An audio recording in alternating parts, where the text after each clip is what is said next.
সব দোয়া বাদ দেন, একটা দোয়া করেন না, রব্বে করিম তুমি বড় রহমান, তুমি বড় দয়াবান, তোমার দয়া আছে বলে আমার মতো পাপী, আমার মতো জালিম আজকে তোমার দরবারে হাত তোলার সৌভাগ্য পেয়েছে।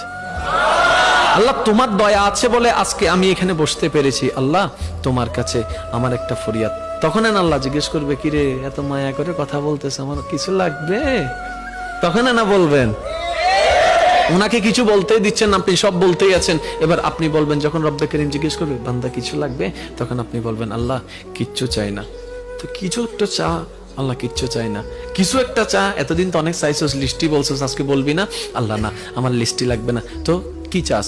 এবার আপনি বলবেন আল্লাহ আমি শুধু তোমাকে চাই। একটু বুঝেন বুঝেন, আল্লাহ আমি কিচ্ছু চাই না, আমি শুধু তোমাকে চাই।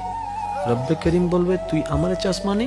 বলে যে আল্লাহ যতদিন বোকা ছিলাম দুনিয়া চেয়েছি, এখন থেকে আমি আশেক হয়েছি, তোমাকে চাই, কারণ আমি বুঝতে পেরেছি তুমি যার হয়ে যাবা সারা বিশ্ব তার এমনিতেই হয়ে যাবে। সুবহান।